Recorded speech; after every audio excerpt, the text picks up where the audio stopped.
Hai, apa kabar semuanya? Semoga kabar Anda baik-baik saja. Terima kasih karena sudah memberikan support dan juga kesetiaan Anda untuk membangun channel Codot Film. Yuk kita lanjutkan alur ceritanya, sambil siapin kopi dan cemilan, setting suara volume full. Gasken. Kemajuan. Tubuhnya berada di dalam tungku.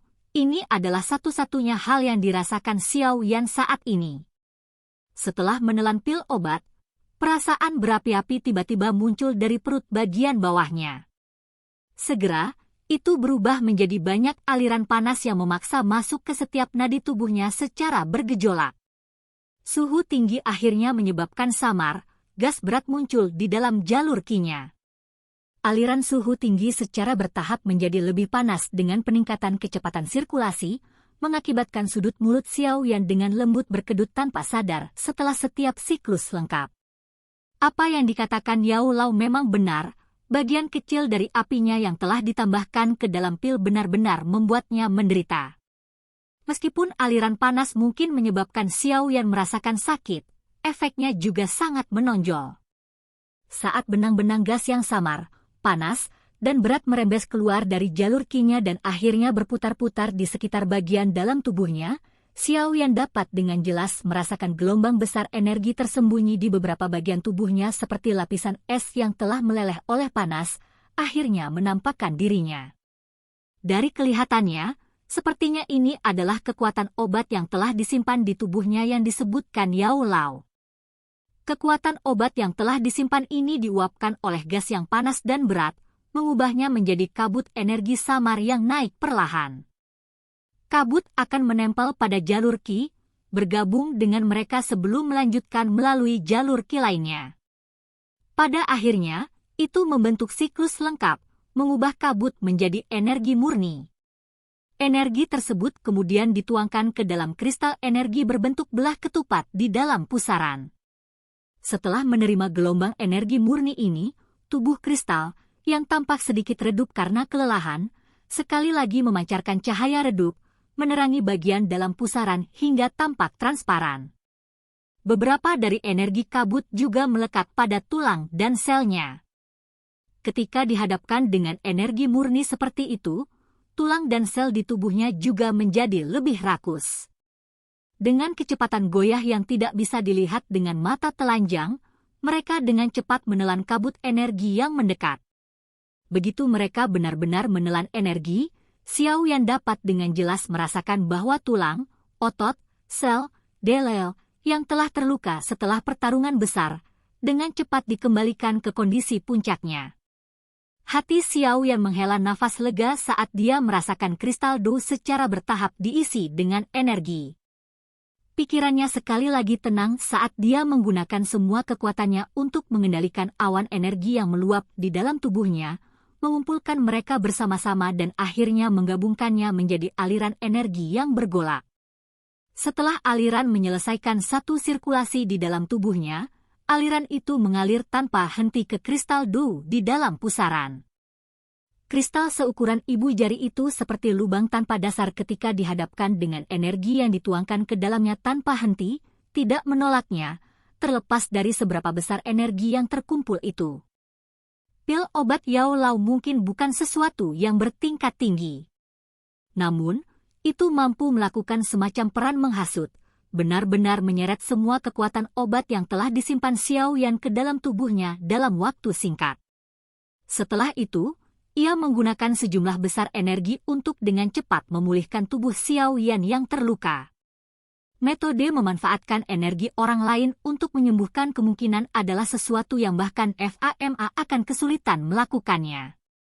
Sebagai pot obat ortodoks, jumlah berbagai pil obat yang dikonsumsi Xiao Yan pada dasarnya tidak mungkin dihitung. Selain itu, Xiao Yan tidak sepenuhnya menyerap sebagian besar pil obat ini. Setelah mengumpulkan semua ini dari waktu ke waktu, energi yang disimpan secara alami sangat besar. Setelah diseret oleh pil obat Yao Lao, kekuatan obat yang disimpan akhirnya benar-benar dilepaskan dan digunakan. Tingkat energinya jauh melebihi apa yang diharapkan Xiao Yan, atau bahkan Yao Lao. Medicinal pot seseorang yang makan 1 ton pil, biasanya digunakan untuk menggambarkan tuan-tuan muda yang sakit. Gelombang demi gelombang kabut energi naik tidak pernah berhenti dari seluruh tubuh Xiaoyan.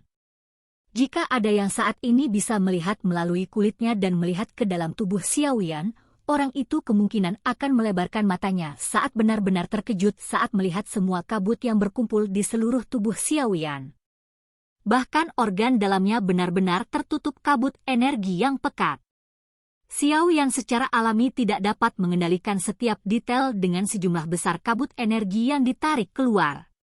Oleh karena itu, ada beberapa yang berhasil melarikan diri dan mulai berkeliaran secara acak di seluruh tubuhnya. Dalam sekejap, tulang, otot, delel, di dalam tubuh Xiaoyan tiba-tiba memiliki kecerdasan mereka sendiri dan mulai menggunakan berbagai jenis metode untuk menelan kabut energi yang telah berkeliaran. Meskipun menelan energi dengan cara ini memungkinkan Xiaoyan untuk dengan jelas merasakan bahwa tubuhnya menjadi semakin kuat, bagian-bagian dalam tubuh Xiaoyan, tulang, otot, dan organ dalam memiliki kapasitas akomodasi yang hanya dapat ditingkatkan jika seseorang menjalani kehidupan. Pelatihan intensif. Jadi, masing-masing memiliki batasannya sendiri. Begitu mereka menyerap lebih dari batas itu, kemungkinan besar mereka akan berakhir dengan nasib mengerikan untuk hancur berantakan. Setelah memikirkan hasil akhir bagaimana tulang atau organ dalam, delel, tiba-tiba bisa membentuk beberapa garis retakan dengan suara, retak, Xiaoyan bergidik ketakutan. Oleh karena itu, dia secara alami tidak berani membiarkan tulang dan otot menelan energi sebanyak yang mereka inginkan. Dia segera dan buru-buru meningkatkan kendali atas kabut energi di dalam tubuhnya. Bahkan setelah dia melakukan ini, bagaimanapun, Xiaoyan masih bisa merasakan samar-samar bahwa kulitnya mengeluarkan rasa sakit yang membara. Dia tahu bahwa ini karena kabut energi yang telah merusak permukaan kulitnya. Di dalam gua gunung, Yao Lao sedikit mengernyit saat dia melihat kulit Xiaoyan yang benar-benar berubah menjadi merah. Dia bergumam pelan, mengapa tubuh orang kecil ini mengumpulkan begitu banyak kekuatan obat. Dia merenung sejenak sebelum untuk sementara menyimpan pecahan batu giok yang rusak di tangannya. Dia menjentikan jarinya dengan lembut dan lampu hijau terbuka dan segera bangkit. Itu mengikuti angin dan meluas, akhirnya berubah menjadi teratai hijau yang perlahan jatuh. Yao Lao melirik ke arah teratai hijau yang tampak megah sebelum melambaikan lengan bajunya ke arah Xiaoyan.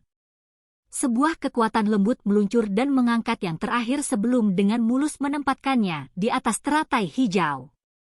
Setelah Xiaoyan mendarat di teratai hijau, cahaya melingkar berwarna hijau yang hangat perlahan muncul dari dalamnya. Saat lingkaran cahaya naik, kulit merah menyala Xiaoyan segera menjadi kusam. Wajahnya, yang tadinya berisi rasa sakit juga akhirnya menjadi rileks. Perasaan hangat yang ditularkan dari luar tubuh Xiaoyan juga dirasakan olehnya. Dia segera menghela nafas lega saat dia bergumam pada dirinya sendiri dengan senyum pahit, sialan. Luka di tubuh saya sudah sembuh total. Mengapa masih banyak energi berlebih? Xiaoyan secara bertahap memulihkan ketenangannya setelah mengeluarkan kutukan. Dia diam-diam berpikir sejenak dan sudah punya rencana. Karena ada kekuatan eksternal seperti itu, saya akan menggunakannya untuk menerobos. Kesempatan ini adalah yang terbaik. Begitu Xiaoyan mengambil keputusan, dia tidak menunda-nunda lagi. Dia memfokuskan pikirannya dan kabut energi yang meluap dari tubuhnya tiba-tiba melonjak. Gelombang kabut tampaknya telah ditarik oleh sesuatu saat mereka dengan cepat diseret menuju perut bagian bawahnya. Saat kabut energi yang sangat besar semakin dekat dengan pusaran, ukurannya juga menurun drastis. Ukurannya mungkin menjadi kecil, tetapi kelembapan mulai muncul di ruang antara kabut. Ketika gumpalan besar kabut masuk ke jalur Qi-nya, kabut itu benar-benar menghilang sama sekali. Menggantinya adalah sekelompok energi cair murni seperti zamrud. Bahkan ada beberapa kristal padat dan kecil yang terperangkap di dalam energi cair itu. Cairan zamrud mengikuti rute yang sama yang ditentukan oleh metode Qi, Flame Mantra, dan menyelesaikan satu sirkulasi penuh. Setelah itu, diam-diam berhenti di pintu masuk pusaran. Kekuatan yang mengalir perlahan seperti banjir besar yang akan segera habis. Ini akan menentukan apakah aku bisa menerobos atau tidak. Xiao Yan berbisik pelan di dalam hatinya saat dia memandangi sekelompok besar energi zamrud. Dengan pikiran dari benaknya, kekuatan yang menghalangi jalan masuk pusaran langsung menghilang. Energi yang melonjak segera mengeluarkan suara keras seperti air terjun yang menabrak saat dibebankan ke pusaran.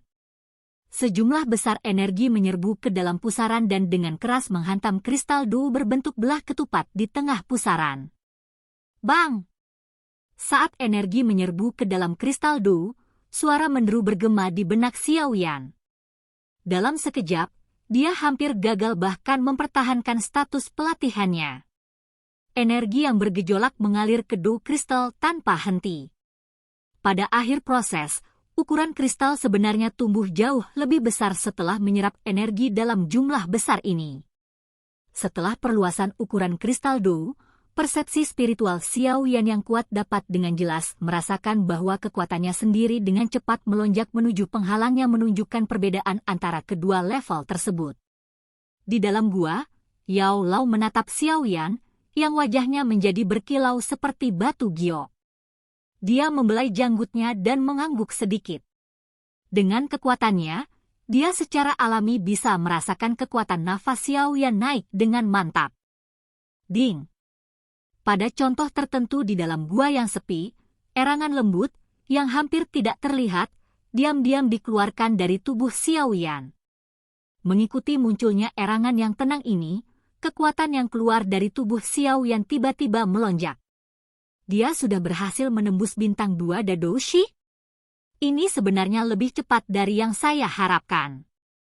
Kekuatan obat yang disimpan dalam tubuh orang kecil ini sebenarnya mampu mencapai derajat sebesar ini. Dengan kekuatan Yao Lao, erangan lembut itu secara alami tidak akan bisa lepas dari indranya. Ekspresi kaget segera melintas di matanya saat dia berbicara dengan terkejut. Mengingat kekuatan Xiao Yan saat ini, dia awalnya akan membutuhkan setidaknya 2 atau 3 bulan waktu untuk meningkatkan kekuatannya satu tingkat jika dia berlatih secara normal. Apalagi ini sudah dianggap cukup cepat. Setelah dia pergi ke Mystic Cloud Sect, pertempuran berulang dengan orang-orang di atas levelnya menyebabkan dia seringkali berakhir dalam situasi yang tidak menguntungkan. Namun, manfaat yang diperoleh Xiao Yan dari situasi itu adalah sesuatu yang bahkan Yao Lao tidak dapat memperkirakan sepenuhnya. Bagaimanapun, bertempur adalah cara terbaik untuk meningkatkan kekuatan seseorang dengan cepat. Pertempuran ekstrim yang dialami Xiao Yan selama periode waktu ini seperti membangun kanal. Jumlah besar kekuatan obat yang ada saat ini seperti air yang dituangkan ke dalam kanal itu. Sekarang semuanya telah jatuh ke tempatnya, ini adalah kesempatan sempurna bagi Xiao Yan untuk meningkatkan kekuatannya. Proses ini berjalan dengan sangat sempurna, bahkan melebihi ekspektasi Yao Lao. Tidak lama setelah suara terkejut Yao Lao jatuh, erangan lembut lainnya tiba-tiba keluar dari dalam tubuh Xiao Yan, bergema secara eter di dalam gua. Tangan Yao Lao yang membelai janggutnya perlahan berhenti. Kali ini, bahkan Yao Lao tidak bisa tetap tenang. Mulutnya ternganga saat dia melihat Xiao Yan, yang nafasnya sebenarnya masih terangkat dengan cepat. Beberapa saat kemudian, dia akhirnya menghela nafas panjang dan tersenyum sambil berkata, "Hei, dia memang orang yang penuh kejutan. Hari ini, saya benar-benar ingin melihat level apa yang akan Anda capai, makhluk kecil ini. Silakan pergi ke..." Oke guys, jangan lupa like, comment, share, and subscribe di channel Codot Film. See you next video, peace out and bye-bye.